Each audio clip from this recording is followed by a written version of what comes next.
Today we're talking about all the different ways you could heat your house up here in the Pikes Peak region, whether you're going to be doing it through a custom build or you're buying a pre-existing home. These are the things that we're looking at, and they're all very different, and they can all have different benefits and different disadvantages. We're going to go over all that today, so stay tuned to the end. You're going to hear all about it.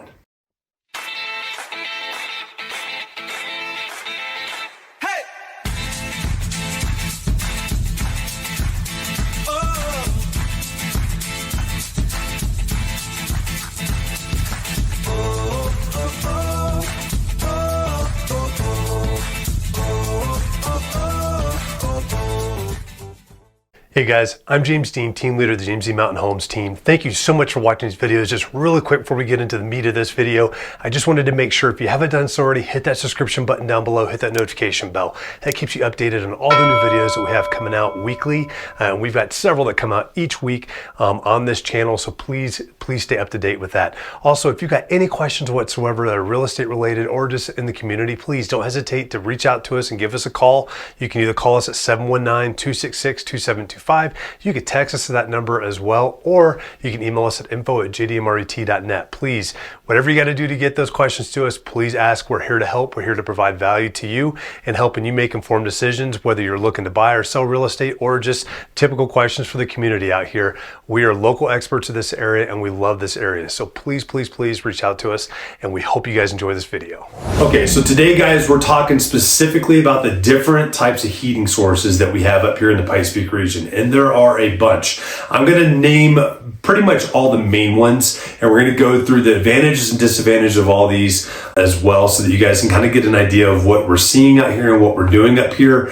And we'll talk about which ones are good, which ones are not so good, which ones could cost you more money, a monthly bill as well. So first of all, just know there's a lot. There's not a set standard for what you're going to see up here for heating, whether you're in Colorado Springs or you're up in the mountains. It could be very different just based on how the house was built. Now, I'll say that for the majority of the homes down in Colorado Springs, you're probably going to see forced air.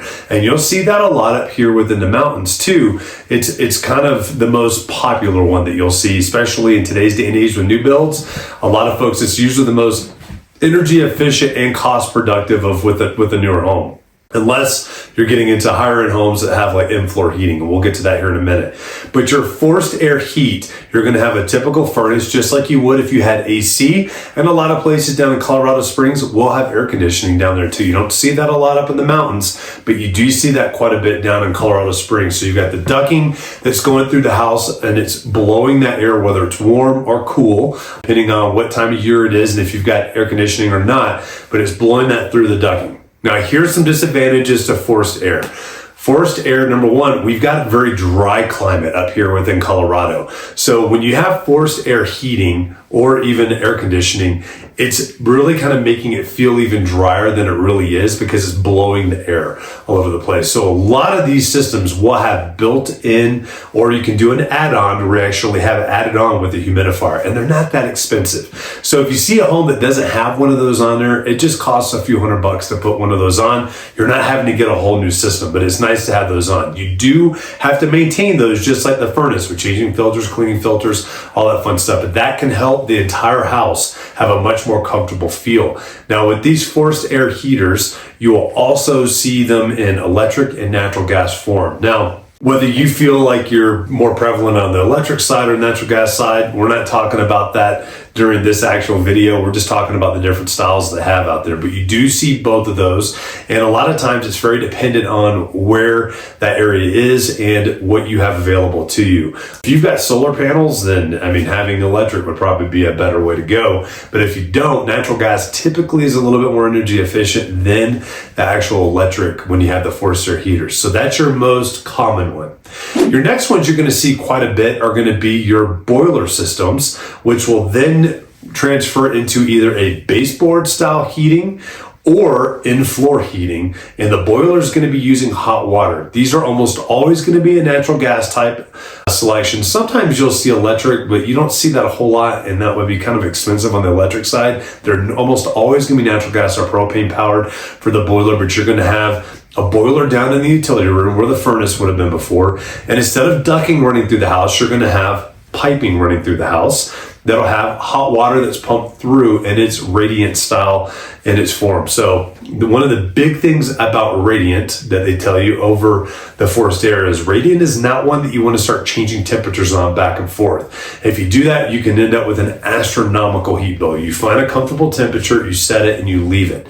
And the way it's going to work, whether it's baseboard or whether it's in floor, doesn't matter. It's going to do the same thing. When the thermostat reads that it needs to turn the heater on, it'll crank up the flame with the nut boiler, and then it's got its own pump system, and it's going to start pumping that hot water through that system and that zone that it's in so that it warms it up, and it warms it up through radiance. So it's going to basically, it's not going to be air or anything blowing out. It's going to heat up that pipe, and through the heating up of that pipe and or those pipes through the house, it then radiates through the house and keeps the house at that temperature. Now, the cool thing about boilers and this radiant heat as it goes through is that you can have different zones. So you could have, like in my house, it's only got 2 zones. It's got upstairs and downstairs.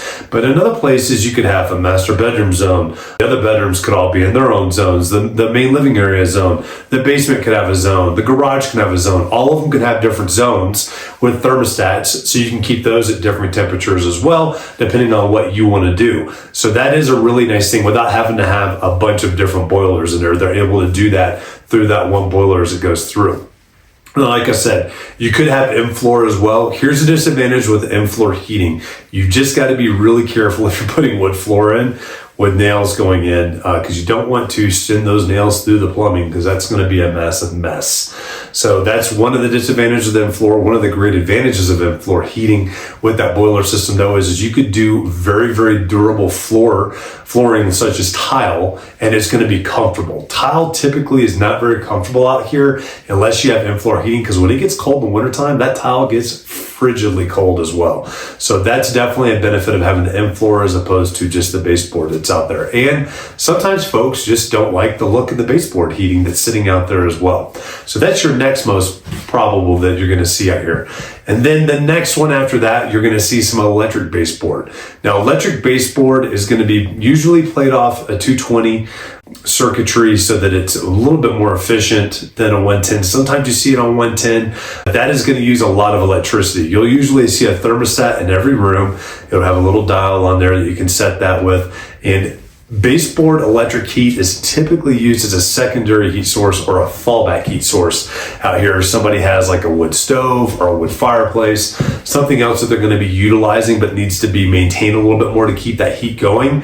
And then they've got the electric baseboard for when they're not at home or if something happens and they've just got that as a backup. The reason why it's typically more of a backup is because it's going to be very, very expensive. Electric baseboard heat is not cheap. If you ran your house explicitly off electric baseboard heat, you're going to have one heck of a power bill. It is going to be extremely high. So you end up with folks typically having something that is going to be more subjective to a backup system for like a wood stove or something like that. It's going to look very similar to your baseboard boiler. The big difference is it'll be electric as opposed to hot water coming in. And you can tell by looking at it if one is electric or one is going to be the hot water boiler type radiant heat as well.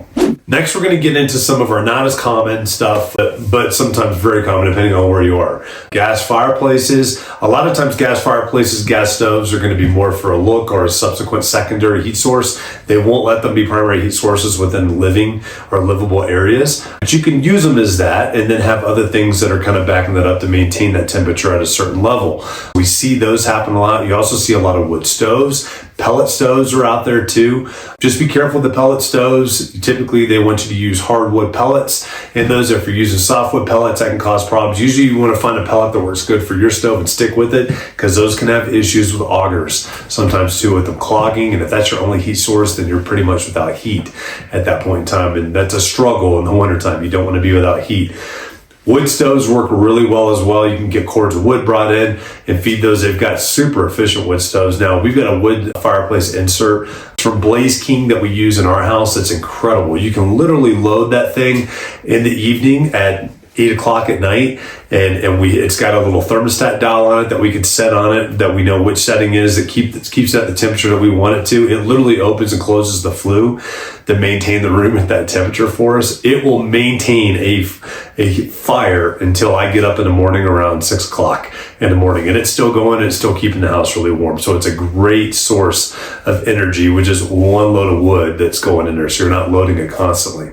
You also have open fireplaces too. Fireplaces are wonderful. They're beautiful things. If they don't have an insert or a way to enclose it, just know they're not as efficient as you think they are. They will actually suck the warm air out of the house. People like them with the way they look and the way they smell and everything else. They love that process too. So those are more not so common, but kind of our supplemental heat sources that we have out here as well. And then obviously the more windows you've got that aren't blocked by trees and shade that face to the south, those are going to give you a lot of beautiful solar radiant heat that comes into the house, that helps keep the house warm during the day. Won't do it at night obviously, but it definitely will during the day.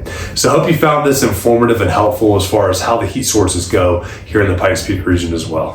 Guys, I really hope that you enjoyed that video, and once again, before you sign off, make sure you hit that subscription button and notification bell down below. That will keep you updated on all the new videos that we have come out that are here to inform you and help keep you updated on what's happening here, both in the community and in real estate as well. And once again too, if you've got any questions, please do not hesitate to give us a call, 719-266-2725. You can text us at that number as well, or you can email us at info@jdmret.net, and we will get back to you as quickly as possible to answer all of those questions. We're here to serve you, and we look forward to helping you soon.